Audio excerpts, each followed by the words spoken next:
며칠 전 동네 경로당에서 있었던 일입니다. 두 분의 할머니가 거의 동시에 들어오셨어요. 나이도 비슷하고 옷차림도 비슷하고 심지어 같은 동네에 사시는 분들이었습니다. 그런데 신기한 일이 벌어졌어요. 한 분이 들어오시자 사람들이 자리를 내어주고 먼저 인사를 건넸습니다. 어머, 오셨어요. 여기 앉으세요. 오늘 안색이 참 좋으시네요. 그런데 다른 한 분이 들어오시자 사람들은 그냥 힐끗 쳐다보기만 했습니다. 먼저 인사를 건네는 사람도 없고 자리를 권하는 사람도 없었어요. 같은 공간, 같은 사람들인데 대우가 완전히 달랐습니다. 여러분도 이런 장면 한 번쯤은 보셨을 거예요. 아니, 어쩌면 직접 겪으셨을지도 모릅니다. 왜 이런 차이가 생기는 걸까요? 돈이 많아서일까요? 아닙니다. 두 분 다 비슷한 형편이셨어요. 학벌이 좋아서일까요? 그것도 아닙니다. 그렇다면 외모 때문일까요? 그것도 아니었습니다. 차이는 아주 미묘한 곳에 있었어요. 한 분은 경로당에 들어오실 때 허리를 곧게 펴고 사람들과 눈을 마주치며 밝게 인사하셨습니다. 안녕하세요. 오늘도 좋은 하루네요. 목소리도 또렷했고 표정도 환했어요. 그리고 자리에 앉으실 때도 조용히 그러나 당당하게 앉으셨습니다. 다른 한 분은 어땠을까요? 들어오실 때부터 고개를 숙이고 눈치를 보며 구석자리를 찾으셨어요. 인사도 작은 목소리로 중얼거리듯 하셨고요. 아, 네. 왔습니다. 자리에 앉아서도 계속 몸을 움츠리고 계셨습니다. 겉으로 보기엔 별 차이 없어 보일 수 있어요. 하지만 사람들은 본능적으로 느낍니다. 누가 자신을 존중하는 사람인지, 누가 자신을 하찮게 여기는 사람인지를 말이에요.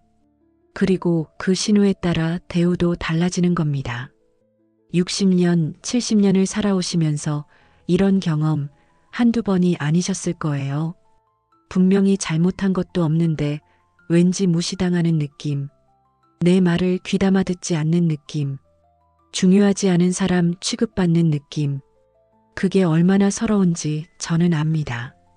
마음 한구석이 시리고 자존심이 상하고 나는 왜 이럴까 하는 생각에 밤잠을 설치기도 하셨을 거예요. 하지만 여러분, 오늘 제가 꼭 말씀드리고 싶은 게 있습니다. 그건 당신 잘못이 아니라는 겁니다. 운명도 아니고 팔자도 아니에요. 단지 아무도 가르쳐주지 않았을 뿐입니다. 존중받는 사람들이 가진 그 비밀을 말이에요. 오늘 이 시간 그 비밀을 함께 풀어보려 합니다. 며칠 전 버스 안에서 본 장면이 떠오릅니다.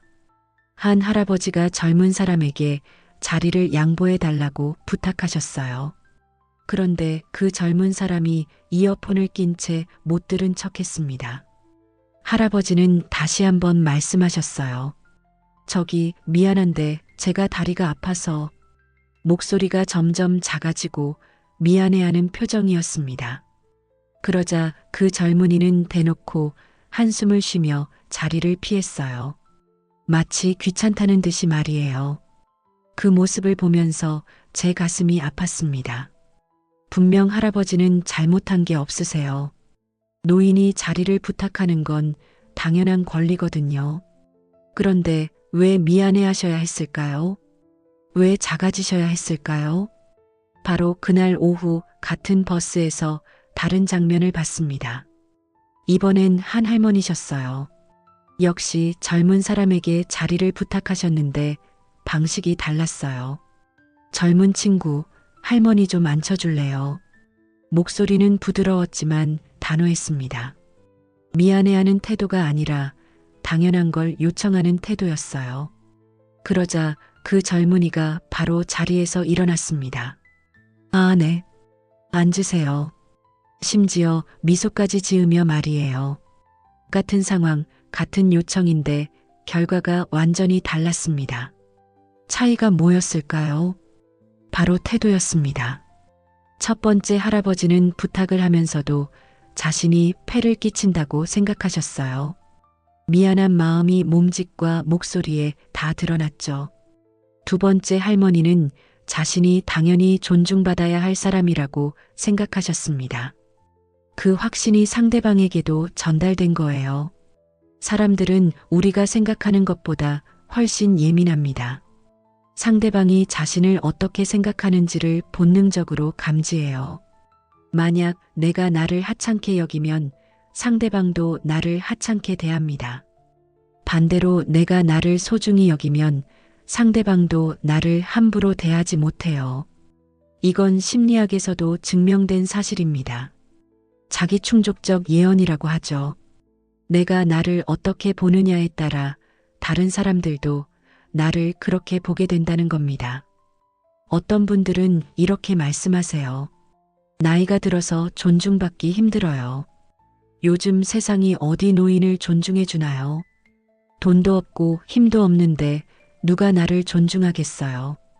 그 마음 충분히 이해합니다. 요즘 세상이 각박한 건 맞아요. 예전처럼 나이만으로 존중받던 시대는 지났습니다. 하지만 여러분, 그래서 포기하시면 안 됩니다. 오히려 이럴 때일수록 더 중요한 게 있어요. 바로 내가 나를 어떻게 대하느냐입니다. 세상이 나를 무시해도 나만은 나를 존중해야 합니다. 그 마음가짐이 결국 다른 사람들의 태도도 바꿔놓거든요. 지난달에 들은 이야기입니다. 한 할머니가 은행에 가셨대요. 창구 직원이 반말을 했답니다. 뭐하러 왔어요? 여기 앉아요. 도장 가져왔어요. 그 할머니는 그 자리에서 조용히 그러나 단호하게 말씀하셨어요. 제가 손님인데 존댓말 써주시면 안 될까요? 목소리에 화를 담지 않으셨습니다. 그냥 당연한 걸 요청하는 어조였어요. 직원은 순간 당황했지만 곧 사과했답니다. 죄송합니다. 무엇을 도와드릴까요? 그 후로는 계속 존댓말을 썼다고 해요. 이 이야기를 들으면서 많은 분들이 이렇게 반응하셨습니다. 나는 그렇게 못해요.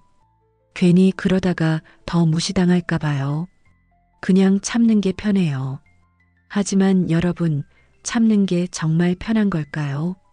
그 순간은 편할지 몰라도 집에 돌아와서 마음이 편하신가요? 자꾸 생각나고 속상하고 나는 왜 그때 아무 말도 못했을까 후회되지 않으세요? 그게 쌓이고 쌓이면 결국 자존감이 무너집니다. 내가 나를 지키지 못하면 세상도 나를 지켜주지 않아요. 공자께서 이런 말씀을 하셨습니다. 군자는 화의부동하고 소인은 동의불하한다. 군자는 조화를 이루되 무조건 따르지 않고 소인은 무조건 따르되 조화를 이루지 못한다는 뜻입니다. 여기서 중요한 건 무조건 따르지 않는다는 부분이에요. 존중받는 사람은 관계를 소중히 여기면서도 자신의 선을 지킵니다. 무시당하는 사람은 관계만 신경 쓰다가 자신을 잃어버려요. 여러분은 어떠신가요? 다른 사람 눈치만 보다가 정작 나 자신은 돌보지 못하고 계신 건 아닌가요? 상대방이 기분 나쁠까봐, 관계가 틀어질까봐 그냥 참고 넘어가시진 않나요? 그렇게 참다 보면 결국 나만 손해예요. 상대방은 그게 당연하다고 생각하고 점점 더 함부로 대하게 됩니다. 악순환이 시작되는 거죠. 작년 가을 아파트 부녀의 모임에서 있었던 일입니다. 한 할머니가 의견을 내셨는데 아무도 귀담아 듣지 않았대요. 다들 수다를 떨거나 휴대폰만 보고 있었답니다. 그 할머니는 목소리를 높이지도 화를 내지도 않으셨어요. 그냥 조용히 자리에서 일어나 나가셨답니다. 나가시면서 이렇게 말씀하셨대요. 제 의견이 중요하지 않으시다면 저는 이만 가보겠습니다. 그러자 분위기가 싹 바뀌었답니다. 회장이 황급히 붙잡았고 다들 미안하다고 했대요. 아니에요, 말씀하세요. 저희가 잘못했어요. 그날 이후로 그 할머니의 의견은 항상 존중받았답니다. 이게 바로 자기 존중의 힘입니다. 말로 하지 않아도 행동으로 보여주는 거예요. 나는 함부로 대해도 되는 사람이 아니다. 나는 존중받아 마땅한 사람이다. 이런 메시지를 조용하지만 확실하게 전달하는 겁니다. 그러면 상대방도 태도를 바꿀 수밖에 없어요. 여러분, 혹시 이런 생각 해보신 적 있으세요? 나이 들어서 누가 나를 존중해 주겠어? 이제 필요 없는 사람이 됐는데 뭘? 그냥 조용히 살다 가야지. 이런 생각이 드는 건 너무나 자연스러운 일입니다. 우리 사회가 노인을 대하는 방식이 그렇게 만들었으니까요. 하지만 그 생각에 갇혀 계시면 안 됩니다. 그 생각이 바로 독이 되어 여러분을 더 무시당하게 만들거든요. 왜냐하면 그 생각이 여러분의 태도를 바꾸고 그 태도가 다른 사람들의 반응을 바꾸기 때문입니다. 내가 나를 필요 없다고 생각하면 다른 사람들도 나를 필요 없다고 생각해요. 내가 나를 조용히 숨어야 할 존재라고 생각하면 다른 사람들도 나를 없는 사람 취급합니다. 반대로 내가 나를 소중하고 가치 있는 존재라고 생각하면 다른 사람들도 나를 그렇게 대해요. 이건 마법이 아니라 심리학입니다. 우리의 자아상이 행동으로 드러나고 그 행동이 상대방의 반응을 이끌어내는 거예요. 그래서 존중은 남이 주는 게 아니라 내가 만드는 겁니다. 얼마 전 손주가 이런 말을 했대요. 할머니는 왜 맨날 미안하다고 해요? 할아버지는 왜 맨날 괜찮다고만 해요? 손주의 눈에도 보이는 거예요. 우리가 얼마나 자주 자신을 낮추는지 말이에요. 미안하다는 말, 괜찮다는 말, 나쁜 말이 아닙니다. 하지만 너무 자주 쓰면 문제가 돼요. 정말 미안할 때만 미안하다고 해야지, 미안하지 않은데도 습관처럼 미안하다고 하면 안 됩니다. 정말 괜찮을 때만 괜찮다고 해야지, 괜찮지 않은데도 괜찮다고 하면 안 돼요. 그게 쌓이면 내 존재 자체가 미안한 사람, 아무것도 원하지 않는 사람이 되어버립니다. 그러면 사람들도 나를 그렇게 대하게 돼요. 저 사람은 뭘 해도 괜찮을 거야. 저 사람은 어차피 불평하지 않을 거야. 이렇게 생각하게 되는 거죠. 여러분, 오늘부터 한번 세어보세요. 하루에 몇 번이나 미안하다고 하시는지, 몇 번이나 괜찮다고 하시는지, 그리고 그 중에 정말 미안하거나 괜찮은 경우가 몇 번인지 생각해 보세요. 아마 깜짝 놀라실 겁니다. 대부분이 습관적으로 하는 말이란 걸 알게 되실 거예요. 그 습관을 바꾸는 것, 그게 존중받는 첫걸음입니다.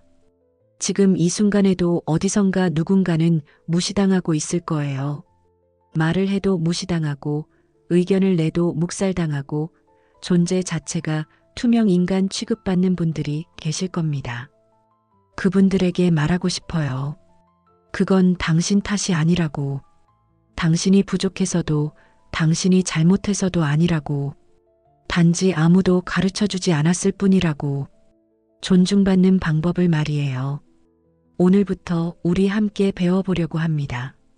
존중받는 사람들이 가진 그 비밀을 말이에요. 첫 번째는 자기 말에 무게를 두는 태도입니다. 두 번째는 경계를 설정하는 용기입니다. 세 번째는 자신을 존중하는 습관입니다. 이 세 가지만 제대로 익히면 여러분의 인생이 달라집니다.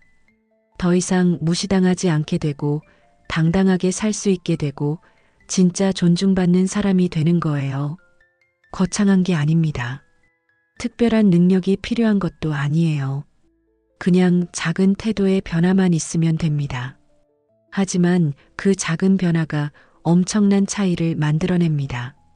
어떤 분은 이렇게 말씀하실지도 몰라요. 이제 와서 뭘 바꿔요? 평생 이렇게 살았는데 너무 늦은 거 아닌가요? 아닙니다. 절대 늦지 않았어요. 60대든 70대든 80대든 변화에는 나이가 없습니다. 오히려 지금이 가장 좋은 시기일 수 있어요. 인생 경험도 많고 지혜도 쌓였으니까요.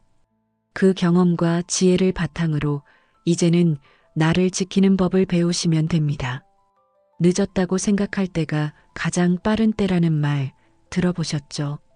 지금 이 순간이 바로 그 시작점입니다. 며칠 전 경로당에서 봤던 그 두 할머니 기억하시나요? 한 분은 존중받고 한 분은 무시당했던 그 장면. 그 차이가 뭐였는지 이제 아시겠죠? 타고난 게 아니었어요. 운명도 아니었고요. 그냥 태도의 차이였습니다. 자기 자신을 대하는 방식의 차이였어요. 그리고 그 차이는 누구나 만들 수 있습니다. 여러분도 할 수 있어요. 오늘부터 조금씩 바꿔보세요. 나를 대하는 태도를, 나를 표현하는 방식을, 나를 지키는 방법을. 그러면 세상도 여러분을 다르게 대하기 시작할 겁니다.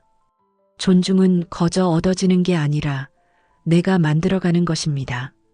그렇다면 구체적으로 어떻게 해야 할까요? 첫 번째 비밀부터 함께 알아보겠습니다. 바로 자기 말에 무게를 두는 태도입니다. 말 한마디를 어떻게 하느냐에 따라 사람들이 나를 대하는 방식이 완전히 달라집니다. 그게 어떻게 가능한지 지금부터 자세히 말씀드릴게요. 지난주 마트에서 본 장면입니다. 한 할머니가 점원에게 물어보셨어요. 이 배추 오늘 들어온 거 맞아요? 점원이 대답했습니다. 네, 오늘 아침에 들어왔어요. 그런데 할머니가 다시 물으셨어요. 정말이에요? 확실해요? 점원은 조금 귀찮은 듯 대답했습니다. 네, 그렇다니까요. 할머니는 또 물으셨어요. 그럼 싱싱한 거죠? 며칠 된 거 아니죠? 점원의 표정이 확 바뀌었습니다. 아까 오늘 들어왔다고 했잖아요. 말투가 퉁명스러워졌어요. 그 할머니는 결국 배추를 사지 않고 가셨습니다. 바로 그 옆에서 다른 할머니가 같은 질문을 하셨어요. 이 배추 오늘 들어온 거예요? 점원이 대답했습니다. 네, 오늘 아침에 들어왔어요. 그러자 이 할머니는 이렇게 말씀하셨어요. 그럼 이거 2통 주세요. 망설임도 없고 재확인도 없었습니다. 점원은 웃으며 친절하게 포장해 주더라고요. 같은 질문, 같은 대답인데 결과가 완전히 달랐습니다. 차이가 뭐였을까요? 첫 번째 할머니는 점원의 대답을 믿지 못했어요. 자꾸 재확인하고 의심하고 다시 물어봤습니다. 그 태도가 점원에게 이렇게 전달된 거예요. 이 사람은 내 말을 신뢰하지 않는구나. 내가 뭐라고 해도 계속 물어볼 거야. 그러니 점원도 성의 없이 대답하게 된 겁니다. 두 번째 할머니는 점원의 대답을 받아들였어요. 한 번 들은 말을 믿고 결정을 내렸습니다. 그 태도가 점원에게 이렇게 전달됐어요. 이 사람은 내 말을 믿어주는구나. 내가 한 말에 책임을 느끼게 되네. 그러니 점원도 더 정성껏 대해주게 된 거죠. 여러분, 이게 바로 말의 무게입니다. 내가 내 말을 얼마나 소중히 여기느냐가 다른 사람들도 내 말을 얼마나 소중히 여기게 만드는지를 결정해요. 내가 내 말을 가볍게 여기면 다른 사람들도 내 말을 가볍게 여깁니다. 반대로 내가 내 말에 무게를 두면 다른 사람들도 내 말에 무게를 두게 돼요. 심리학에서는 이걸 자기 일관성의 법칙이라고 합니다. 일관된 태도를 가진 사람은 신뢰를 얻고 흔들리는 태도를 가진 사람은 신뢰를 잃는다는 거예요. 며칠 전 아파트 입구에서 있었던 일입니다. 한 할아버지가 관리사무소에 민원을 넣으셨대요. 복도 불이 자꾸 꺼져요. 좀 고쳐주세요. 직원이 대답했습니다. 네, 확인해 보겠습니다. 다음 날 할아버지가 또 오셨어요. 어제 말씀드린 그거 고쳐졌어요. 아직 확인 중입니다. 그럼 언제쯤 고쳐지나요? 최대한 빨리 하겠습니다. 그 다음 날도 오셨고 그 다음 날도 오셨어요. 매번 똑같은 질문을 하셨죠. 일주일이 지나도 불은 고쳐지지 않았습니다. 직원들은 그 할아버지가 오는 걸 보면 피하기 시작했대요. 또 저분이시네. 할아버지의 말은 점점 힘을 잃어갔습니다. 같은 아파트에 사는 다른 할머니는 어땠을까요? 복도 불이 꺼지는 걸 발견하고 관리사무소에 가셨어요. 복도 불이 꺼져 있어요. 이번 주 안에 고쳐주세요. 목소리는 부드러웠지만 단호했습니다. 그리고 이렇게 덧붙이셨대요. 다음 주 월요일에 다시 확인하러 올게요. 그때까지 부탁드립니다. 직원이 대답했습니다.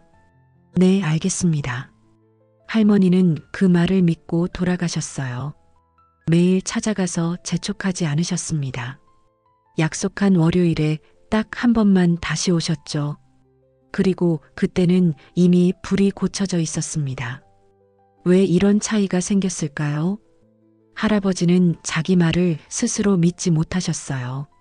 그래서 계속 확인하고 재촉하고 의심했습니다.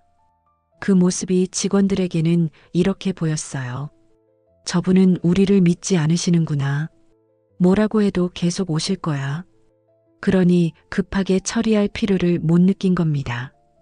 할머니는 자기 말에 무게를 두셨어요. 한 번 말하고 기한을 정하고 그 약속을 지켰습니다. 그 태도가 직원들에게는 이렇게 전달됐어요. 저분은 한 번 말씀하신 걸 꼭 지키시는구나. 약속한 날에 오실 테니까 그 전에 처리해야겠다. 그래서 빨리 처리한 거죠. 여러분, 존중받고 싶으시다면 먼저 자기 말에 책임을 지셔야 합니다. 한 번 한 말은 지키고 결정한 것은 번복하지 않고 약속한 건 반드시 실행하는 거예요. 그게 쌓이고 쌓이면 사람들이 내 말을 귀담아 듣게 됩니다. 저분이 말씀하시면 틀림없다. 저분 말씀은 무게가 있다. 이렇게 생각하게 되는 거죠. 반대로 자꾸 말을 바꾸고 결정을 번복하고 약속을 안 지키면 어떻게 될까요? 사람들이 내 말을 믿지 않게 됩니다. 저분은 또 마음 바뀌실 거야. 저분 말은 들어봤자 소용없어. 이렇게 생각하게 되는 거예요. 지난달 손주 생일 파티에서 있었던 일입니다. 한 할머니가 손주에게 말씀하셨대요. 생일 선물로 뭐 사줄까? 손주가 대답했습니다. 로봇 장난감 사주세요. 할머니가 말씀하셨어요. 그래, 알았어. 다음에 사줄게. 일주일 후 손주가 물어봤습니다. 할머니, 로봇 언제 사줘요? 아, 그거 너무 비싸더라. 다른 거 사줄게. 손주는 실망했지만 참았어요.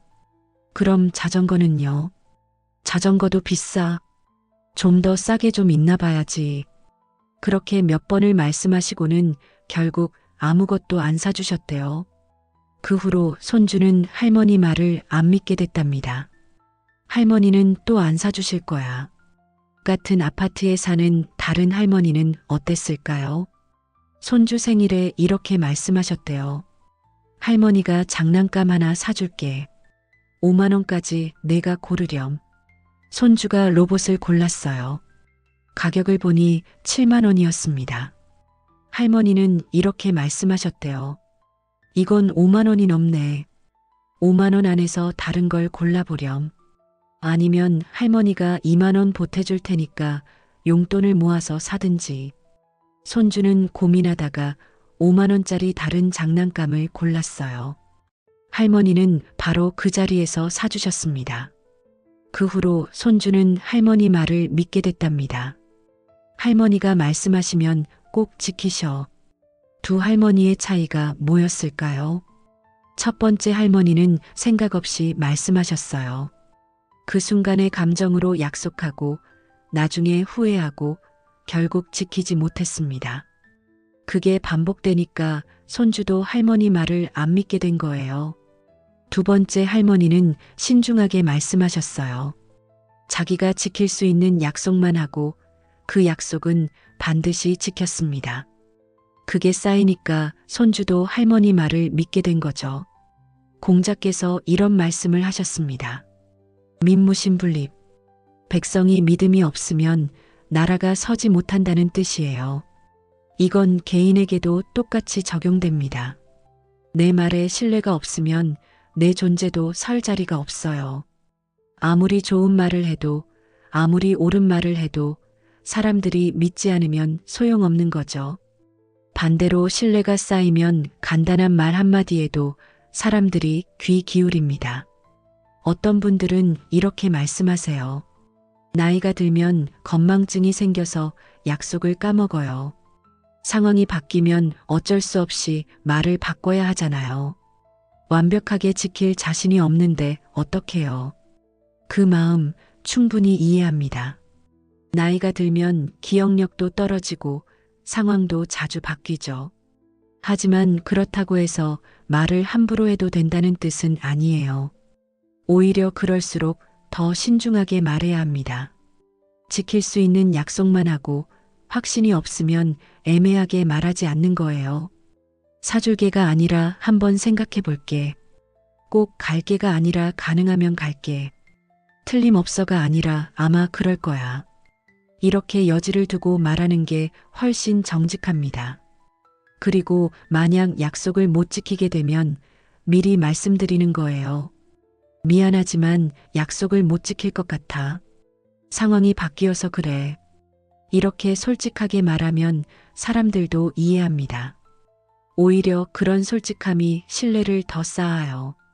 문제는 아무 말 없이 그냥 안 지키는 겁니다. 그러면 사람들은 배신감을 느끼고 다시는 믿지 않게 되는 거죠. 작년 가을에 들은 이야기입니다. 한 할아버지가 동창 모임에서 약속하셨대요. 다음 모임은 내가 장소 알아볼게. 다들 좋다고 하셨죠? 한 달이 지났는데 할아버지한테서 연락이 없었어요. 친구들이 물어봤습니다. 장소는 알아봤어. 아, 그게 깜빡했네. 다음에 할게. 또 한 달이 지났어요. 이번엔 알아봤어. 미안, 요즘 바빠서. 그렇게 몇 번을 반복하니까 친구들이 지쳤습니다. 그냥 우리가 알아보자. 그 후로 그 할아버지는 모임에서 중요한 역할을 맡지 못하셨대요. 친구들이 믿지 않으니까요. 같은 동창회에 다른 할아버지가 계셨어요. 어느 날 이렇게 말씀하셨대요. 다음 모임 장소 내가 이번 주까지 알아볼게. 금요일까지 단톡방에 올릴게. 그리고 정말 금요일에 올리셨습니다. 장소도 꼼꼼하게 알아보시고 가격도 비교하시고 사진까지 찍어서 올리셨어요. 친구들이 감탄했답니다. 역시 믿을 사람은 자네야. 그 후로 그 할아버지는 모임에서 회장이 되셨대요. 모두가 그분을 신뢰하니까요. 이게 바로 말의 무게가 만드는 차이입니다. 한 사람은 말만 하고 안 지켜서 신뢰를 잃었고 다른 사람은 말을 지켜서 신뢰를 얻은 거예요. 그리고 그 신뢰가 곧 존중으로 이어집니다. 사람들은 신뢰할 수 있는 사람을 존중하거든요. 여러분, 혹시 이런 습관 있으신가요? 아마 어쩌면 한번 봐야지 이런 말을 자주 하시는 습관. 나쁜 말들이 아니에요. 오히려 정직한 표현입니다. 확신이 없을 때는 확신 없다고 말하는 게 맞아요. 문제는 확신이 있는데도 확신 없는 척하는 겁니다. 네, 하겠습니다. 대신 글쎄요. 가능합니다. 대신 한번 해봐야죠. 이렇게 말하면 사람들은 내가 확신이 없다고 생각해요. 그러면 내 말의 무게가 가벼워집니다. 반대로 확신이 있을 때는 확실하게 말해야 해요. 네, 하겠습니다. 가능합니다. 약속드립니다. 이렇게 단호하게 말하면 사람들도 내 말을 무겁게 받아들입니다. 물론 확신이 없을 때는 솔직하게 말해야 해요. 잘 모르겠습니다. 확실하지 않습니다. 한번 확인해 봐야겠습니다. 이렇게 정직하게 말하는 게 훨씬 나아요. 중요한 건 내 말에 일관성이 있어야 한다는 겁니다. 확신 있을 때는 확실하게, 확신 없을 때는 솔직하게. 이렇게 일관되게 말하면 사람들이 내 말을 신뢰하게 됩니다. 지난주 병원에서 있었던 일입니다. 한 할머니가 의사 선생님께 물어보셨대요. 제가 이 약 먹어도 괜찮을까요? 의사가 대답했습니다. 네, 괜찮습니다. 그런데 할머니가 또 물으셨어요. 정말요?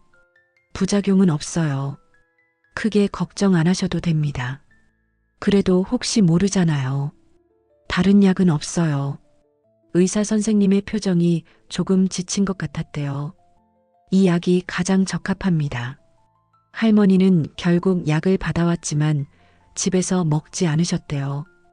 의사가 뭐라고 하긴 했는데 확신이 없어 보이더라. 같은 병원에 다른 할머니가 오셨어요.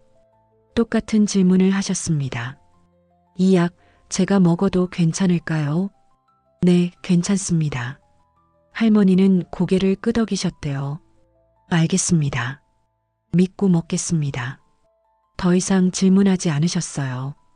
의사 선생님이 오히려 더 자세히 설명해 주셨답니다. 이렇게 드시면 되고 혹시 이상 있으면 바로 연락 주세요.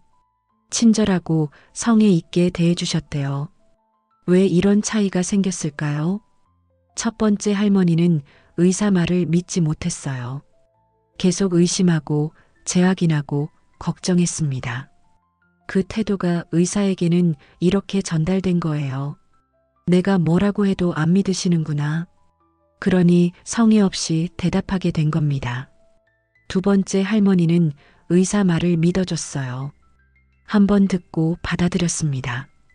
그 태도가 의사에게는 이렇게 전달됐어요. 이분은 내 말을 신뢰하시는구나. 그러니 더욱 책임감을 갖고 성의껏 설명해 준 거죠. 여러분, 다른 사람 말을 믿는 것도 말의 무게를 만드는 방법입니다. 내가 상대방 말을 존중하면 상대방도 내 말을 존중해요. 내가 상대방 말을 의심하면 상대방도 내 말을 의심합니다. 이게 서로 주고받는 거예요. 존중은 일방통행이 아니라 쌍방통행입니다. 며칠 전 손주와 통화하면서 느낀 점이 있습니다. 손주가 물어봤대요. 할머니, 이번 주말에 올 거예요. 할머니가 대답하셨어요. 응, 갈게. 손주가 다시 물었습니다. 정말이에요. 진짜 와요. 그 순간 할머니는 깨달으셨대요. 아, 내가 평소에 약속을 안 지켰구나. 그래서 손주가 믿지 못하는구나 하고요. 그날 이후로 할머니는 달라지셨답니다. 약속은 신중하게 하시고 한 약속은 반드시 지키셨어요. 한 달쯤 지나니까 손주의 반응이 바뀌었답니다. 할머니 온대요. 친구들한테 자랑하더래요. 우리 할머니는 약속 꼭 지켜요. 할머니는 그 말을 듣고 눈물이 났다고 하셨어요. 작은 변화가 이렇게 큰 차이를 만들어낸 거죠. 맹자께서 이런 말씀을 하셨습니다. 성자일원 중천금. 성실한 사람의 한마디 말은 천냥 금보다 무겁다는 뜻입니다. 말의 무게는 돈이 아니라 성실함에서 나와요. 내가 얼마나 진심으로 말하는지, 내가 얼마나 책임지고 말하는지, 그게 말의 무게를 결정합니다. 비싼 선물을 주는 것보다 진심 어린 약속 하나가 더 무거울 수 있어요. 화려한 말을 하는 것보다 짧지만 확실한 말 한마디가 더 신뢰를 줄 수 있습니다. 오늘부터 이렇게 해보세요. 말하기 전에 한 번만 더 생각해 보는 겁니다. 이 말 내가 지킬 수 있을까? 이 약속 내가 책임질 수 있을까? 이 결정 나중에 바꾸지 않을 수 있을까? 만약 확신이 서지 않으면 말을 아끼세요. 애매하게 말하거나 여지를 두고 말하는 게 나아요. 확신이 서면 그때 확실하게 말하시면 됩니다. 그렇게 신중하게 말하는 습관이 쌓이면 사람들이 달라집니다. 저분이 말씀하시면 틀림없다. 저분 약속은 믿을 수 있다. 저분 말씀은 무게가 있다. 이렇게 생각하게 되는 거예요. 그게 바로 존중입니다. 존중은 화려한 말솜씨에서 오는 게 아니라 말을 대하는 태도에서 옵니다. 내가 내 말을 소중히 여기면 남들도 내 말을 소중히 여겨요. 내가 내 말에 책임을 지면 남들도 내 말에 귀 기울입니다. 그게 첫 번째 비밀입니다. 자기 말에 무게를 두는 태도. 이것만 바꿔도 여러분을 대하는 사람들의 태도가 달라질 겁니다.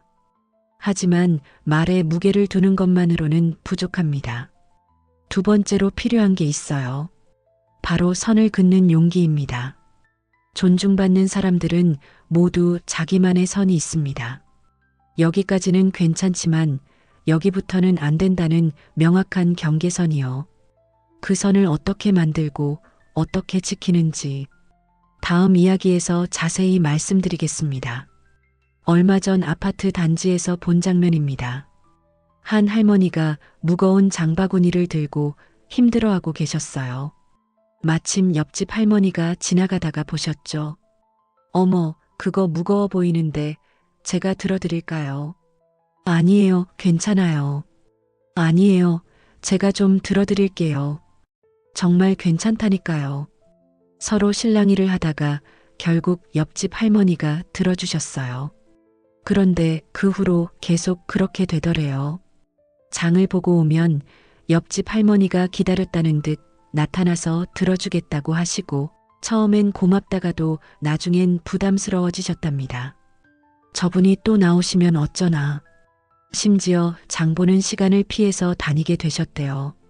같은 아파트의 다른 할머니는 어땠을까요? 역시 무거운 장바구니를 들고 계셨어요. 이웃 할머니가 다가오셨습니다.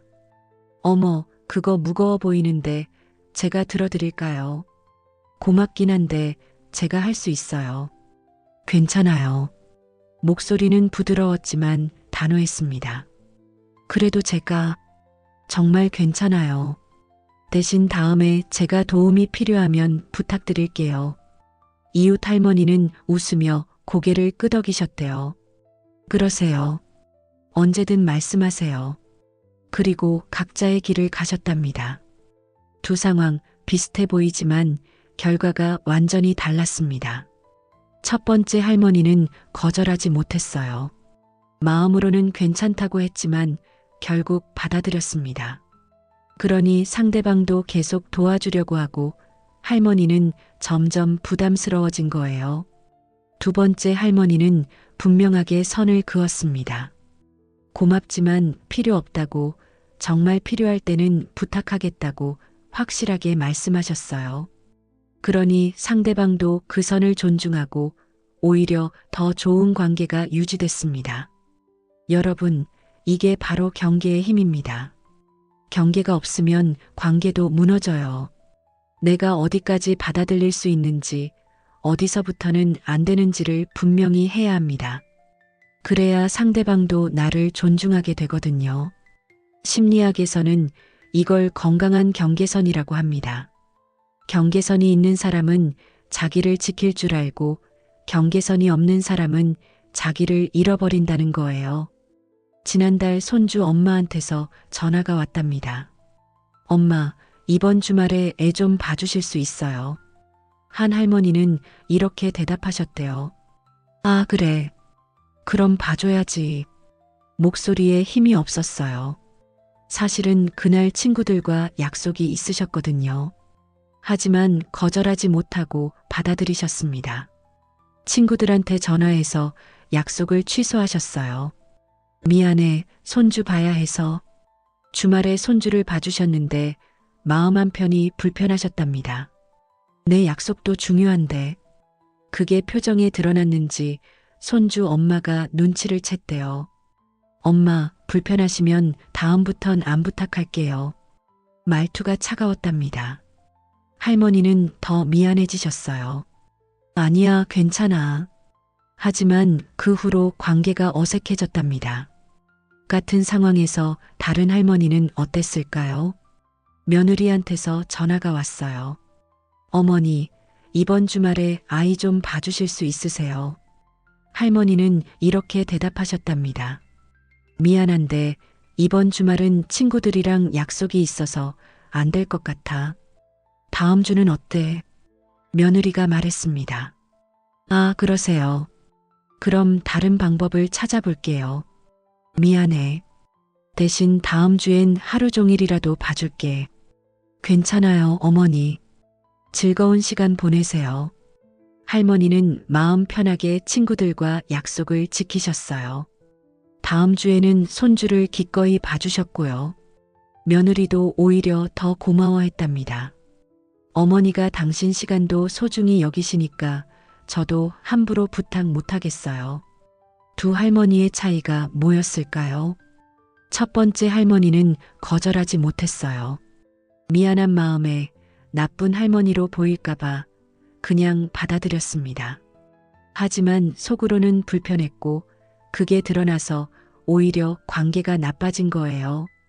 두 번째 할머니는 분명하게 거절했습니다. 자기 시간도 소중하다는 걸 알았고 그걸 지켰어요.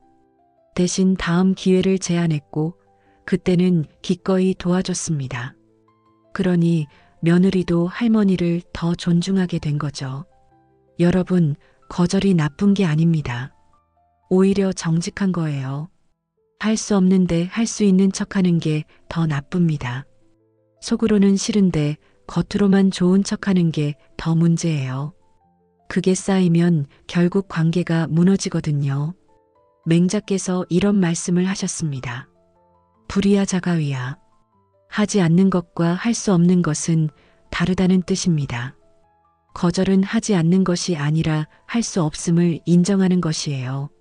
내 한계를 알고 그걸 솔직하게 말하는 겁니다. 그게 오히려 상대방을 존중하는 거예요. 지난주 경로당에서 있었던 일입니다. 한 할머니가 모임에서 늘 심부름을 하셨대요. 저기 물 좀 떠다 주세요. 네. 이것 좀 치워주세요. 네. 저것 좀 가져다 주세요. 네. 처음엔 도와드리는 마음이었는데 나중엔 당연하게 여기더래요. 다른 사람들도 그 할머니한테만 시키고 할머니는 점점 지쳐갔답니다. 나만 왜 이렇게 고생해야 하지? 하지만 거절할 용기가 없었어요. 거절하면 싫어할 텐데. 그렇게 몇 달을 참다가 결국 경로당을 안 나가게 되셨답니다. 같은 경로당의 다른 할머니는 어땠을까요? 누군가 부탁했습니다. 저기 물 좀 떠다 주세요. 할머니는 웃으며 말씀하셨어요. 제가 지금 무릎이 좀 안 좋아서요. 직접 떠가시면 안 될까요? 아, 그러세요. 알겠습니다. 다른 사람이 또 부탁했어요. 이것 좀 치워주세요. 지금은 제가 다른 일하고 있어서요. 조금 있다가 제가 할게요. 그렇게 분명하게 말씀하시니까 사람들도 함부로 부탁하지 않더래요. 오히려 할머니가 먼저 도와주시면 더 고마워했답니다. 어머, 안 그래도 되는데 고마워요. 할머니는 여전히 경로당을 즐겁게 다니고 계세요. 두 할머니의 차이가 뭐였을까요? 첫 번째 할머니는 경계가 없었어요. 무엇이든 받아들이고 무엇이든 들어줬습니다. 그러니 사람들도 당연하게 여기고 계속 시킨 거예요. 두 번째 할머니는 경계가 있었습니다. 할 수 있는 것과 없는 것을 구분하고 분명하게 말했어요. 그러니 사람들도 함부로 대하지 못하고 오히려 존중하게 된 겁니다. 여러분, 경계를 세운다는 건 냉정한 게 아닙니다. 오히려 관계를 지키는 거예요. 경계 없는 친절은 오래가지 못해요. 결국 내가 지치고 상대방은 당연하게 여기게 됩니다. 하지만 분명한 경계가 있으면 관계가 건강해져요. 서로가 서로를 존중하게 되거든요. 며칠 전 마트에서 본 장면입니다. 한 할머니가 계산대에 서 계셨어요. 뒤에서 누군가 말했습니다. 저기, 제가 급한데 먼저 계산하면 안 될까요? 할머니는 잠깐 망설이시더니 말씀하셨어요. 아, 네, 그러세요. 비켜서셨습니다. 그런데 그 사람이 계산을 하는데 시간이 꽤 걸렸어요. 물건도 많고 카드도 안 되어서 다시 결제하고 할머니는 그냥 서서 기다리셨습니다. 표정이 불편해 보였어요. 내가 왜 비켜줬지? 나도 바쁜데. 같은 마트에서 다른 할머니는 어땠을까요? 역시 누군가 부탁했습니다. 저기, 제가 급한데 먼저 계산하면 안 될까요? 할머니는 잠깐 생각하시더니 말씀하셨어요. 저도 지금 급해서요. 죄송하지만 줄을 서주시겠어요? 목소리는 부드러웠지만 단호했습니다. 아, 네. 알겠습니다. 그 사람은 순순히 뒤에 섰어요. 할머니는 마음 편하게 계산을 하셨습니다. 내 차례는 내가 지켜야지. 두 할머니의 차이가 무엇일까요? 첫 번째 할머니는 자기 권리를 지키지 못했어요. 미안한 마음에 거절하기 미안해서 그냥 양보했습니다. 하지만 속으로는 억울했고 기분도 안 좋았어요. 두 번째 할머니는 자기 권리를 지켰습니다. 나도 바쁘다는 걸 알았고 그걸 표현했어요. 상대방도 이해했고 할머니도 마음이 편했습니다. 공자께서 이런 말씀을 하셨습니다. 기소불용물시여인. 자기가 원하지 않는 것을 남에게 베풀지 말라는 뜻입니다. 거꾸로 말하면 내가 원하지 않는 것을 받지도 말라는 거예요. 내가 하기 싫은 걸 억지로 할 필요 없다는 겁니다. 그게 나를 존중하는 방법이에요. 어떤 분들은 이렇게 말씀하세요. 거절하면 관계가 나빠질까 봐요. 나쁜 사람으로 보일까 봐요. 혼자 남겨질까 봐요. 그 두려움 충분히 이해합니다. 평생 착하게 살아오셨고 남들한테 미움받지 않으려고 노력하셨죠. 하지만 그렇게 살다 보니 정작 나는 없어진 거예요. 남들 눈치만 보고 남들 비위만 맞추고 정작 내 마음은 돌보지 못했습니다. 이제는 바꾸셔야 해요. 거절한다고 관계가 나빠지는 게 아니라 거절하지 못해서 관계가 나빠지는 겁니다. 속으로 불편한데 겉으로 괜찮은 척하면 그게 결국 드러나요. 그러면 상대방도 불편해지고 관계도 어색해집니다. 오히려 솔직하게 거절하는 게 관계를 지키는 거예요. 미안하지만 이건 제가 할 수 없어요. 이건 제 선을 넘는 것 같아요. 이건 받아들이기 힘들어요. 이렇게 말하면 상대방도 알아요. 아, 이 선은 넘으면 안 되는구나. 그러면 그 선을 존중하게 됩니다. 지난달 손주와 있었던 일입니다. 손주가 할머니한테 졸랐대요. 할머니, 게임기 사주세요. 그건 너무 비싸. 다른 애들은 다 있어요. 할머니만 안 사주시는 거예요. 할머니는 마음이 약해지셨어요. 그래도 손주가 원하는 건데 결국 사주셨습니다. 비싼 돈 들여서요. 그런데 손주는 일주일 만에 질렸대요. 이제 이거 재미없어요. 할머니는 허탈하셨습니다. 내가 왜 샀지? 같은 상황에서 다른 할머니는 어땠을까요? 손주가 졸랐어요. 할머니, 게임기 사주세요. 그건 너무 비싸. 할머니가 살 수 없어. 왜요? 다른 애들은 다 있다니까요. 할머니는 단호하게 말씀하셨습니다. 다른 애들이 있다고 내가 다 가질 필요는 없어. 할머니는 이건 사줄 수 없어. 손주는 삐졌지만 할머니는 흔들리지 않으셨어요. 정말 갖고 싶으면 용돈 모아서 사렴. 할머니가 조금 보태줄게. 손주는 결국 용돈을 모았답니다. 몇 달이 걸렸지만요. 그리고 드디어 게임기를 샀을 때 정말 소중히 다뤘대요. 자기가 번 돈으로 샀으니까요.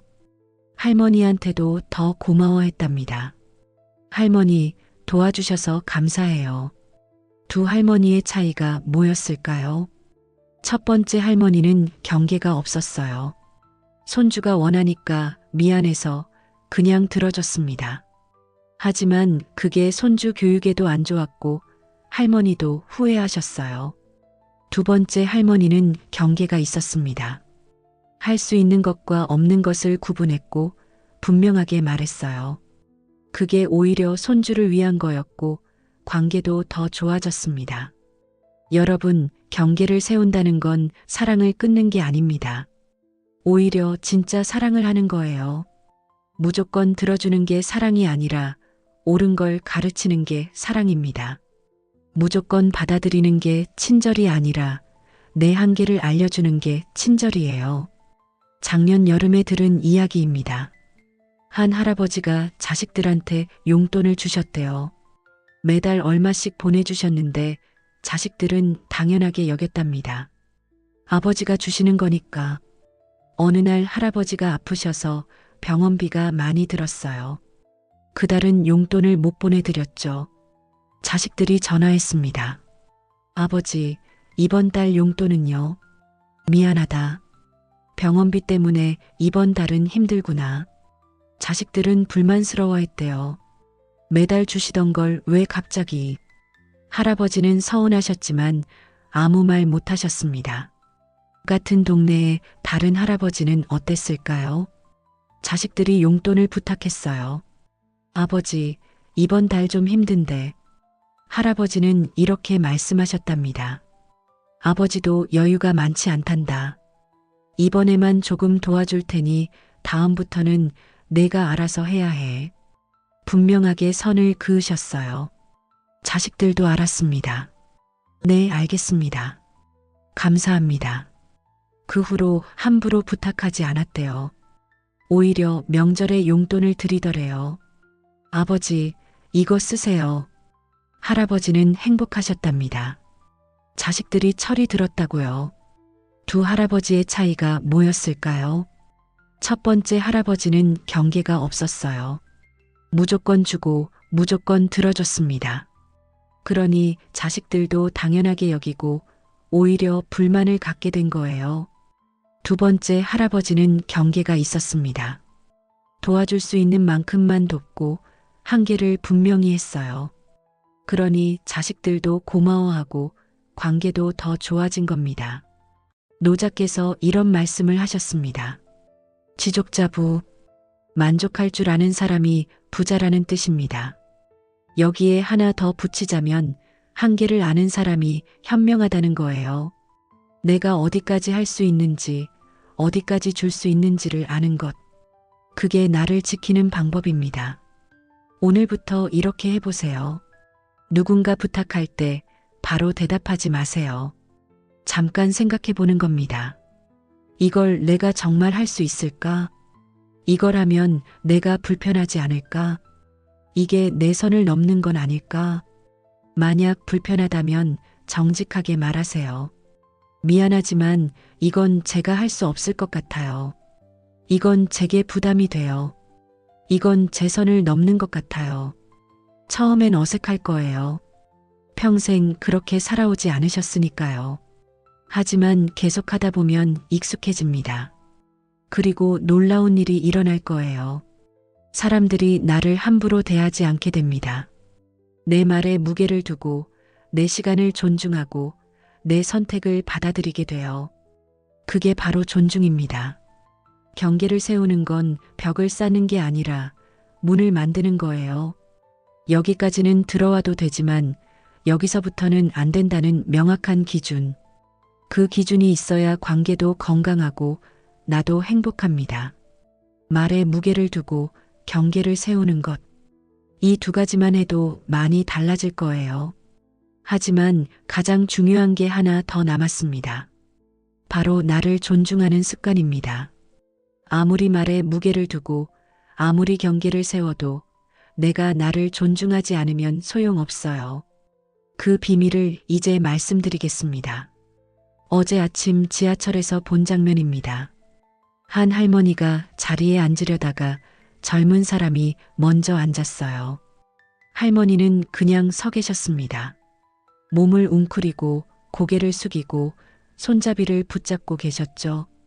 표정을 보니 이렇게 말하는 것 같았어요. 나는 자리를 양보받을 자격이 없는 사람이야. 나는 불편해도 참아야 하는 사람이야. 나는 중요하지 않은 사람이야. 그 모습을 본 사람들은 아무도 자리를 양보하지 않았습니다. 할머니 스스로가 자신을 그렇게 대하니까요. 바로 다음 역에서 다른 할머니가 타셨어요. 역시 자리가 없었습니다. 하지만 이 할머니는 달랐어요. 허리를 곧게 펴고 고개를 들고 사람들을 자연스럽게 둘러보셨습니다. 강요하는 것도 아니고 비굴한 것도 아니고 그냥 당당하게 서 계셨어요. 그 모습이 이렇게 말하는 것 같았습니다. 나는 존중받아 마땅한 사람이다. 나는 배려받을 자격이 있는 사람이다. 나는 소중한 사람이다. 그러자 한 젊은이가 자리에서 일어났습니다. 할머니, 여기 앉으세요. 고맙습니다. 할머니는 웃으며 앉으셨어요. 같은 상황, 같은 공간인데 결과가 완전히 달랐습니다. 차이가 뭐였을까요?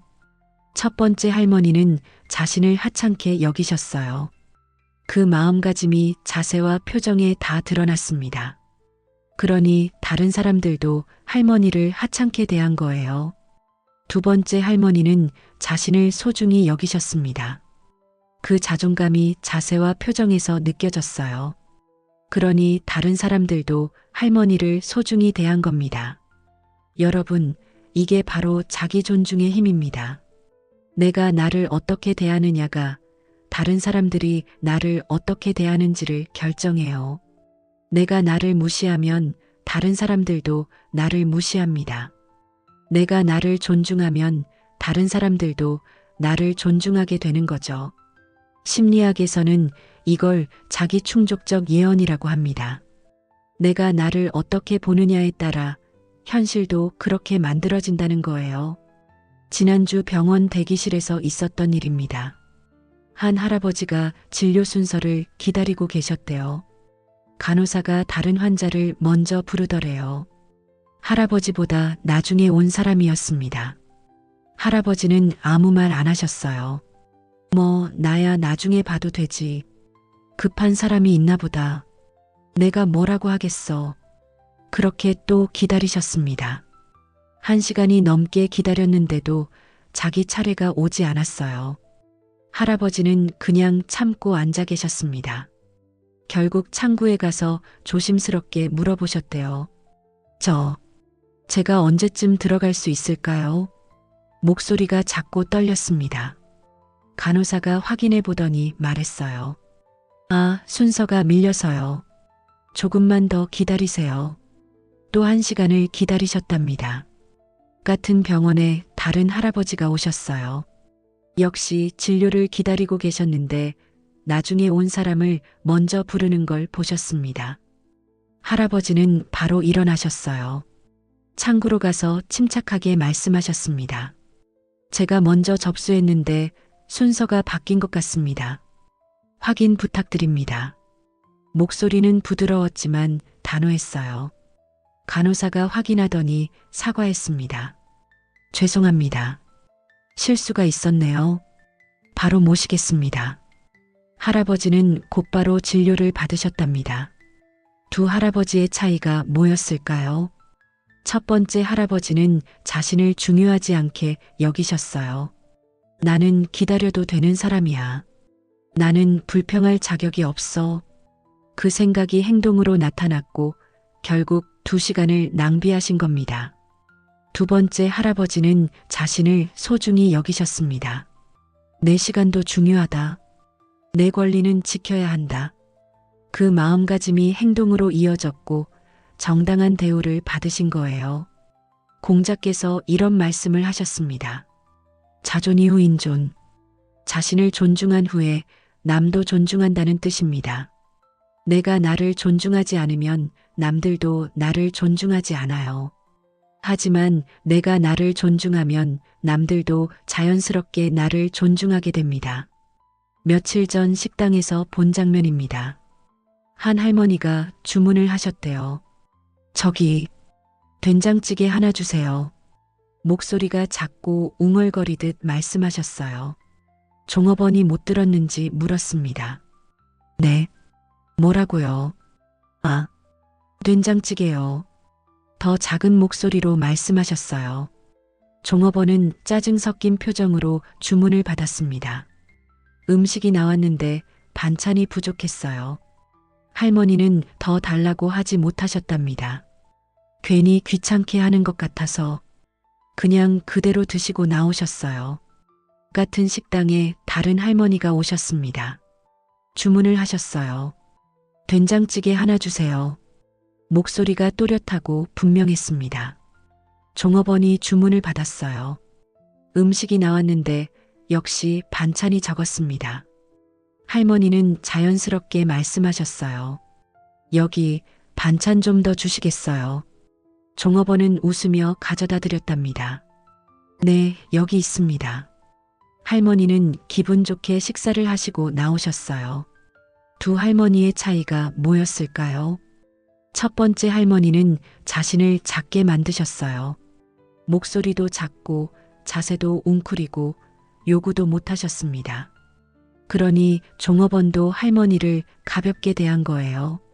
두 번째 할머니는 자신을 당당하게 표현하셨습니다. 목소리도 분명하고 자세도 바르고 필요한 건 요청하셨어요. 그러니 종업원도 할머니를 제대로 대접한 겁니다.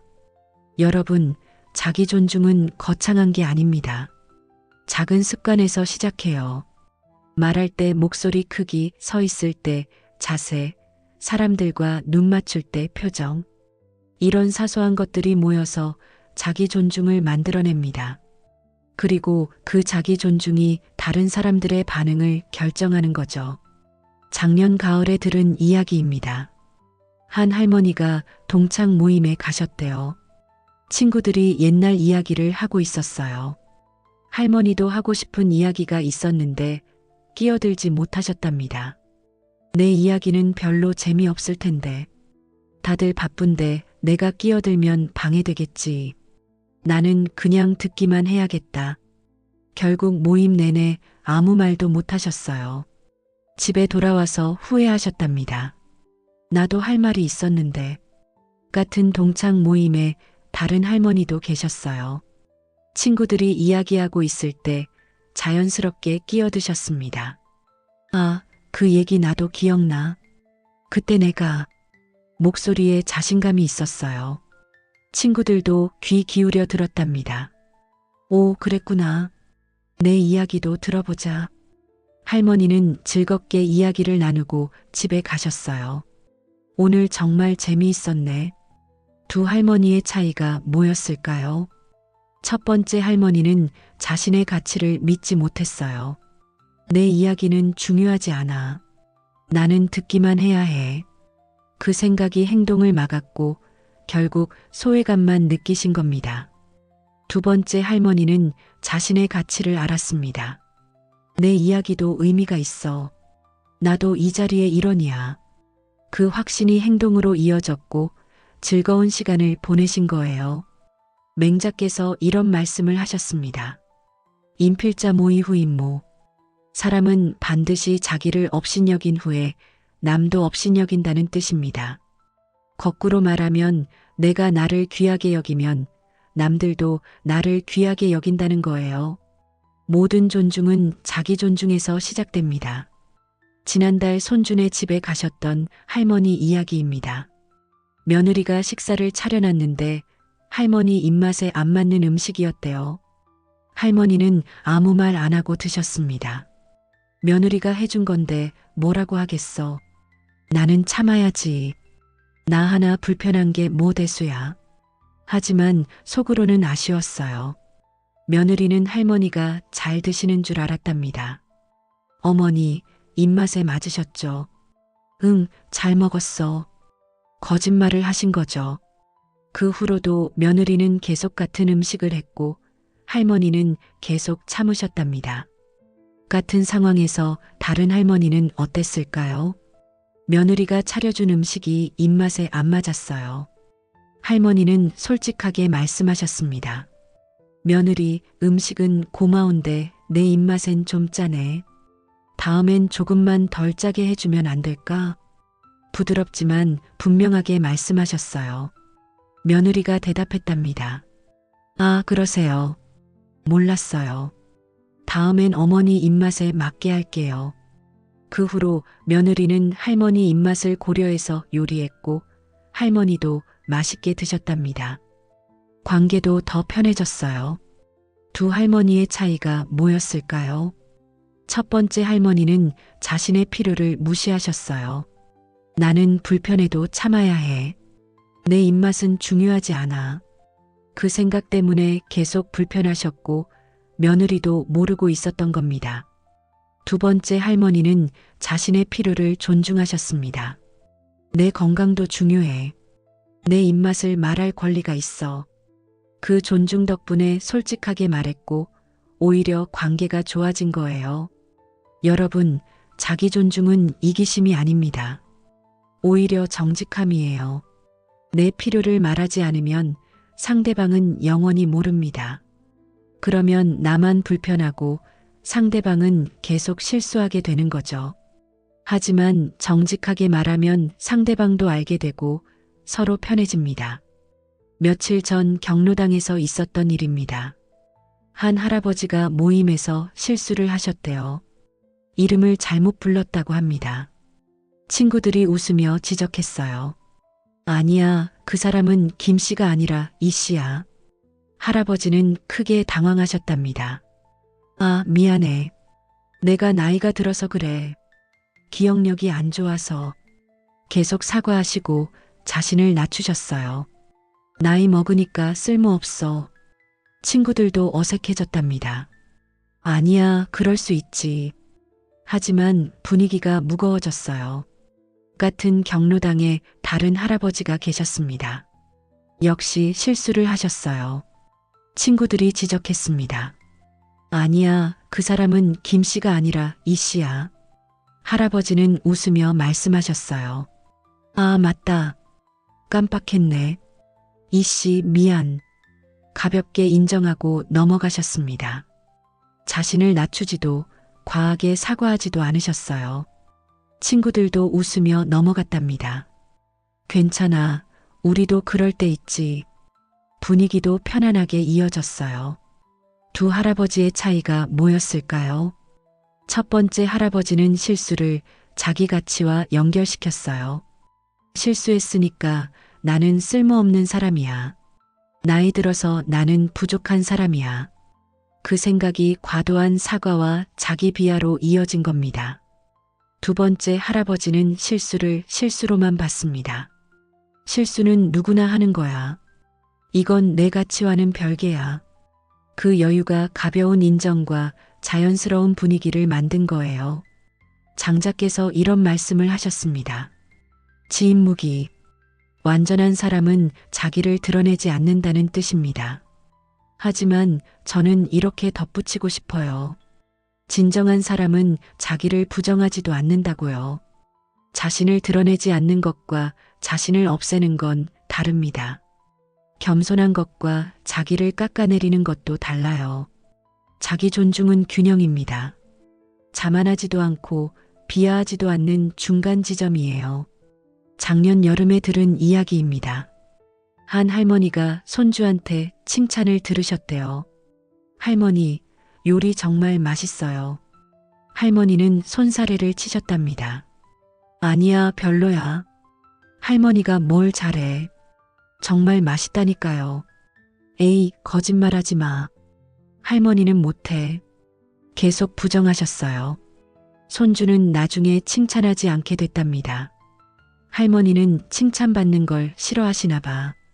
같은 상황에서 다른 할머니는 어땠을까요? 손주가 칭찬했습니다. 할머니, 요리 정말 맛있어요. 할머니는 웃으며 받아들이셨어요. 고마워. 할머니가 정성껏 만들었어. 내가 맛있게 먹어주니 기쁘네. 자연스럽게 칭찬을 받으셨습니다. 손주는 더 자주 칭찬하게 됐답니다. 할머니 요리가 최고예요. 할머니와 손주의 관계도 더 따뜻해졌어요. 두 할머니의 차이가 뭐였을까요? 첫 번째 할머니는 칭찬을 받아들이지 못했어요. 겸손하려고 하셨지만 사실은 자신을 믿지 못하셨던 겁니다. 나는 칭찬받을 자격이 없어. 그 생각이 칭찬을 거부하게 만들었어요. 두 번째 할머니는 칭찬을 받아들였습니다. 자만하지 않으면서도 자신의 노력을 인정하셨어요. 나는 정성을 들였고 그건 칭찬받을 만해. 그 자기 존중이 손주와의 관계도 더 좋게 만든 거죠. 여러분, 칭찬을 받아들이는 것도 자기 존중입니다. 아니에요라고 부정하지 마세요. 고맙습니다라고 받아들이세요. 그게 자신을 존중하는 방법이고 상대방을 존중하는 방법이기도 해요. 오늘부터 이렇게 해보세요. 거울을 볼 때마다 자신에게 말해보는 겁니다. 나는 소중한 사람이다. 나는 존중받을 자격이 있다. 나는 가치 있는 사람이다. 처음엔 어색할 거예요. 평생 그렇게 생각해 본 적이 없으셨으니까요. 하지만 계속 말하다 보면 믿게 됩니다. 그리고 믿게 되면 행동도 바뀌어요. 목소리가 커지고 자세가 펴지고 표정이 밝아집니다. 그러면 다른 사람들도 달라져요. 나를 함부로 대하지 못하고 나를 존중하기 시작합니다. 말할 때도 마찬가지예요. 저는 이라고 시작하지 마세요. 나는 이라고 당당하게 말하세요. 미안한데 로 시작하지 마세요. 부탁이 있는데 라고 분명하게 말하세요. 작은 언어 습관이 자기 존중을 만들어냅니다. 걸을 때도 마찬가지예요. 고개를 들고 어깨를 펴고 당당하게 걸으세요. 비굴하게 걷지 마세요. 과시하듯 걷지도 마세요. 그냥 자연스럽고 당당하게 내가 이 세상에 존재할 권리가 있는 사람처럼 걸으세요. 사람들을 대할 때도 마찬가지예요. 눈을 피하지 마세요. 자연스럽게 눈을 마주치고 미소를 지으세요. 움츠러들지 마세요. 편안하게 자신을 표현하세요. 이 모든 작은 습관들이 모여서 자기 존중을 만들어냅니다. 그리고 그 자기 존중이 다른 사람들의 존중을 불러오는 거예요. 여러분, 이제 정리해 볼까요? 존중받는 사람과 무시당하는 사람의 세 가지 차이. 첫째, 자기 말에 무게를 두는 태도. 한 번 한 말은 지키고 약속은 책임지는 사람이 존중받습니다. 둘째, 경계를 세우는 용기. 할 수 있는 것과 없는 것을 구분하고 분명하게 말하는 사람이 존중받습니다. 셋째, 자신을 존중하는 습관. 매일 자신을 소중히 여기고 그 마음가짐을 행동으로 보여주는 사람이 존중받습니다. 이 세 가지는 모두 연결되어 있어요. 자기 존중이 있어야 경계를 세울 수 있고 경계를 세워야 말에 무게가 실립니다. 그리고 말에 무게가 있어야 다시 자기 존중이 강해지는 거죠. 선순환입니다. 한 가지만 시작해도 나머지가 따라옵니다. 오늘부터 하나씩 시작해 보세요. 그러면 여러분을 대하는 세상이 달라질 겁니다. 더 이상 무시당하지 않고 당당하게 존중받는 사람이 되실 거예요. 그런데 이 모든 걸 알았는데도 실천이 어려울 수 있습니다. 평생의 습관을 바꾸는 게 쉬운 일은 아니니까요. 하지만 걱정하지 마세요. 지금부터 구체적으로 어떻게 시작할 수 있는지, 어떻게 꾸준히 이어갈 수 있는지 말씀드리겠습니다. 오늘 아침 거울 앞에 서 보셨나요? 거울 속 당신의 모습이 어떻게 보이던가요? 피곤해 보이는 얼굴, 구부정한 어깨, 생기 없는 표정. 혹시 이런 생각이 드셨나요? 나이가 들어서 어쩔 수 없지. 이제 이렇게 사는 거야. 바꿀 수 있는 게 뭐가 있겠어. 하지만 여러분, 오늘 이 순간부터는 다르게 생각해 보면 어떨까요? 거울 속 그 사람이 바로 내가 만들어 온 결과라는 걸 인정하는 겁니다. 그리고 이제부터는 내가 원하는 모습으로 만들어갈 수 있다는 걸 믿는 거예요. 존중은 하늘에서 떨어지는 게 아닙니다. 누군가 선물처럼 주는 것도 아니에요. 존중은 내가 매일 선택하고 실천하고 쌓아가는 것입니다. 지난 4개의 이야기를 통해 우리는 배웠습니다. 존중받는 사람과 무시당하는 사람의 3가지 결정적 차이를요. 첫째는 자기 말에 무게를 두는 태도였습니다. 한 번 한 말은 지키고 약속은 책임지고 말을 바꾸지 않는 것. 그 일관성이 신뢰를 만들고 신뢰가 존중으로 이어진다는 걸 배웠어요. 둘째는 경계를 세우는 용기였습니다. 할 수 있는 것과 없는 것을 구분하고 필요할 때는 아니오를 분명히 말하는 것. 그 용기가 나를 지키고 관계도 건강하게 만든다는 걸 알았어요. 셋째는 자신을 존중하는 습관이었습니다. 매일 나를 소중히 여기고 내 가치를 인정하고 그 마음가짐을 행동으로 보여주는 것. 그 자기 존중이 다른 사람들의 존중을 불러온다는 걸 깨달았습니다. 이 세 가지는 모두 선택입니다. 내가 어떤 사람이 될 것인가의 선택이에요. 며칠 전 공원에서 산책하다가 본 할아버지가 생각납니다. 벤치에 앉아 계셨는데 자세가 정말 반듯하셨어요. 등을 곧게 펴고 고개를 들고 앞을 바라보고 계셨습니다. 주변 사람들이 지나갈 때마다 자연스럽게 인사를 건네셨어요. 좋은 아침입니다. 목소리도 또렷하고 표정도 밝았습니다. 지나가는 사람들도 웃으며 인사를 받았어요. 아, 네. 좋은 아침입니다. 그 할아버지 주변에는 따뜻한 기운이 흐르는 것 같았어요. 한참 후에 다른 할아버지가 오셨습니다. 같은 벤치에 앉으셨는데 자세가 완전히 달랐어요. 등을 구부리고 고개를 숙이고 바닥만 보고 계셨습니다. 사람들이 지나가도 눈길 한 번 주지 않으셨어요. 그러니 사람들도 그냥 지나쳤습니다. 인사하는 사람도 없고 쳐다보는 사람도 없었어요. 그 할아버지 주변은 왠지 쓸쓸해 보였습니다. 두 분의 차이가 뭐였을까요? 나이도 비슷하고 옷차림도 비슷하고 같은 공원, 같은 벤치였어요. 하지만 한 분은 존중받는 사람처럼 보였고 다른 한 분은 무시당하는 사람처럼 보였습니다. 차이는 단 하나, 자기 자신을 대하는 태도였어요. 첫 번째 할아버지는 스스로를 존중하셨습니다. 그래서 자세도 바르고 표정도 밝고 사람들에게도 먼저 다가갔어요. 두 번째 할아버지는 스스로를 존중하지 못하셨습니다. 그래서 자세도 구부정하고 표정도 어둡고 사람들을 피했어요. 결과는 명확했습니다. 한 분은 사람들의 존중을 받았고 다른 한 분은 그냥 지나쳐졌어요. 여러분, 이게 바로 선택의 힘입니다. 내가 나를 어떻게 대하느냐에 따라 세상도 나를 그렇게 대합니다. 공자께서 이런 말씀을 하셨습니다. 불언임막지기원.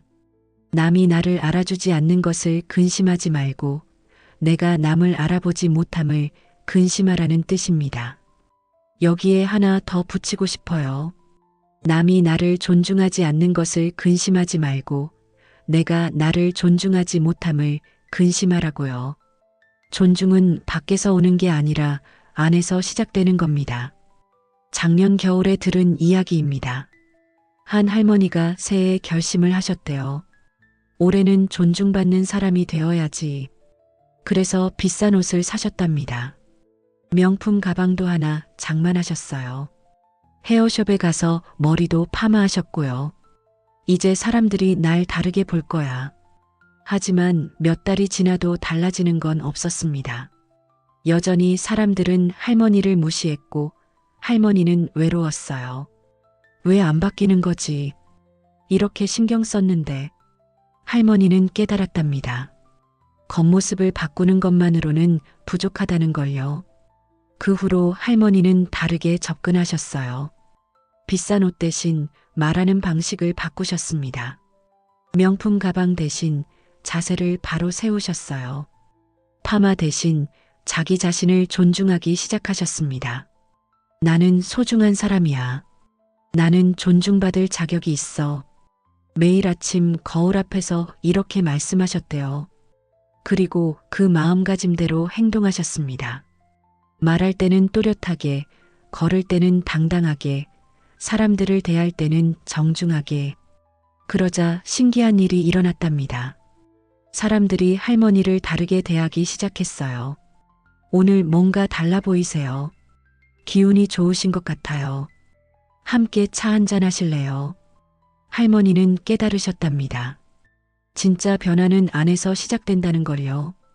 여러분, 존중은 외모에서 오는 게 아닙니다. 돈에서 오는 것도 지위에서 오는 것도 아니에요. 존중은 태도에서 옵니다. 내가 나를 어떻게 대하느냐, 그 태도에서 모든 게 시작되는 거죠. 맹자께서 이런 말씀을 하셨습니다. 행유불득자개방구제기신. 행동했는데 얻지 못하면 자기 자신에게서 그 이유를 찾으라는 뜻입니다. 존중받지 못한다면 남을 탓하기 전에 나를 돌아봐야 합니다. 내가 나를 존중하고 있는지, 내 말에 무게를 두고 있는지, 내 경계를 지키고 있는지, 그 답은 언제나 나에게 있어요. 지난주 손주와 통화하면서 느낀 점이 있습니다. 손주가 물어봤대요. 할머니, 학교에서 애들이 나를 무시해요. 어떡해요? 할머니는 잠깐 생각하셨답니다. 예전 같았으면 이렇게 말했을 거예요. 참아라. 내가 착하게 굴면 좋아할 거야. 하지만 이제는 달라졌어요. 그 애들이 왜 너를 무시하는 것 같아? 잘 모르겠어요. 혹시 내가 먼저 너를 무시하고 있는 건 아닐까? 손주는 놀란 표정이었답니다. 무슨 말씀이세요? 할머니는 천천히 설명하셨어요. 내가 말할 때 목소리가 작지 않니? 내가 의견을 낼 때 미안해하지 않니? 내가 친구들 눈치를 보지 않니? 손주는 생각에 잠겼답니다. 맞아요. 제가 그랬어요. 그럼 이제부터 바꿔보렴. 목소리를 크게 내고 당당하게 의견을 말하고 눈치 보지 말아봐. 그러면 친구들도 달라질 거야. 며칠 후 손주가 다시 전화했답니다. 할머니, 신기해요. 제가 달라지니까 친구들도 달라졌어요. 할머니는 웃으셨답니다. 맞아. 세상은 내가 만드는 거야. 여러분, 이 이야기는 아이들에게만 해당되는 게 아닙니다. 우리 어른들에게도, 특히 시니어 세대에게도 똑같이 적용돼요. 내가 달라지면 세상도 달라집니다. 내가 나를 존중하면 남들도 나를 존중해요. 오늘부터 이렇게 해보세요. 매일 아침 옷을 입기 전에 거울 앞에 서세요. 그리고 자신에게 이렇게 말해보는 겁니다. 나는 오늘 나를 존중하겠다. 나는 오늘 내 말에 무게를 두겠다. 나는 오늘 내 경계를 지키겠다. 이 세 가지 다짐을 하고 하루를 시작하세요.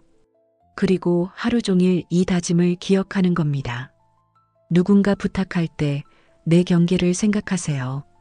무언가 약속할 때 내 말의 무게를 생각하세요. 사람들을 대할 때 내 가치를 생각하세요. 처음엔 어색할 거예요. 평생 해보지 않은 일이니까요. 하지만 하루하루 계속하다 보면 익숙해집니다. 그리고 어느 순간 깨닫게 될 거예요. 아, 세상이 나를 다르게 대하고 있구나. 장자께서 이런 말씀을 하셨습니다. 시기유종심을 역종.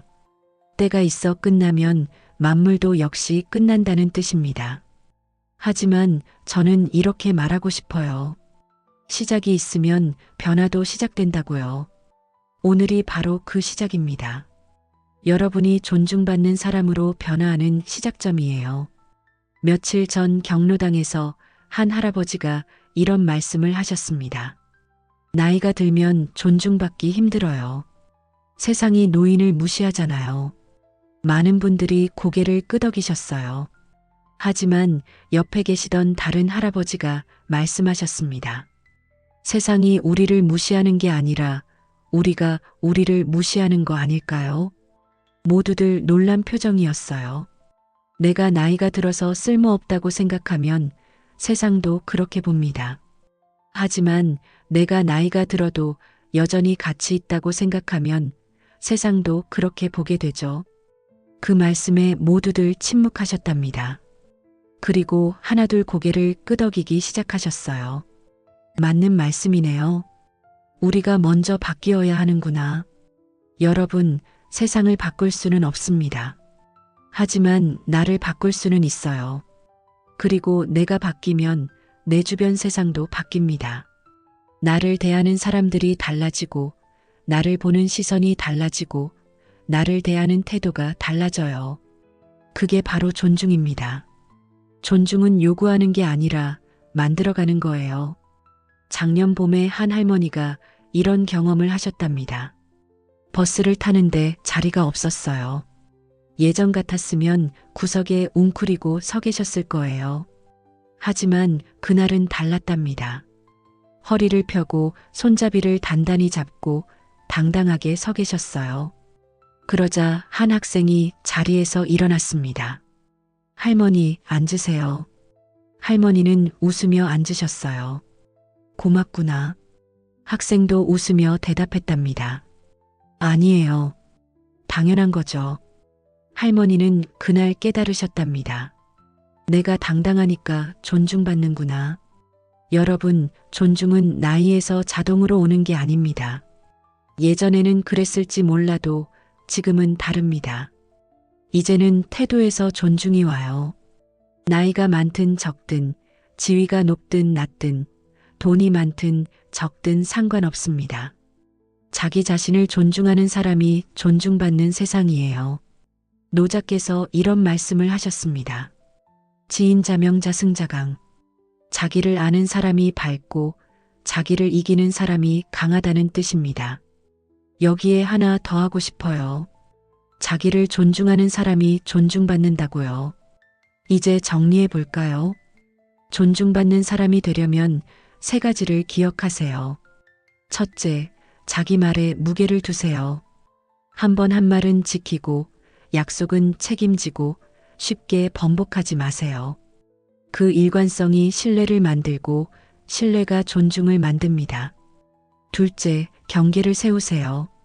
할 수 있는 것과 없는 것을 구분하고 필요할 때는 아니오를 말하세요. 그 용기가 나를 지키고 관계도 건강하게 만듭니다. 셋째, 자신을 존중하세요. 매일 나를 소중히 여기고 내 가치를 인정하고 그 마음을 행동으로 보여주세요. 그 자기 존중이 다른 사람들의 존중을 불러옵니다. 이 3가지는 선택입니다. 내가 어떤 사람이 될 것인가의 선택이에요. 무시당하는 사람으로 살 것인가, 존중받는 사람으로 살 것인가. 그 선택은 오직 여러분 손에 달려 있습니다.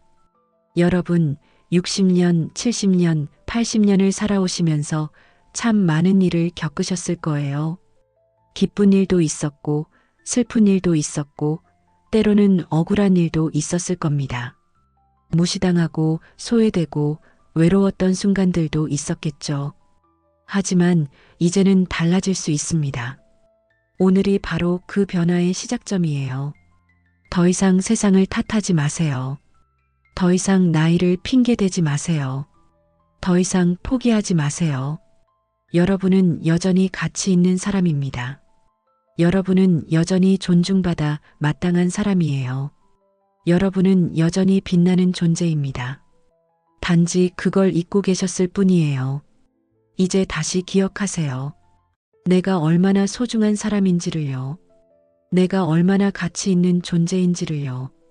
내가 얼마나 존중받을 자격이 있는 사람인지를요. 그리고 그 기억을 행동으로 옮기세요. 오늘부터 당당하게 사세요.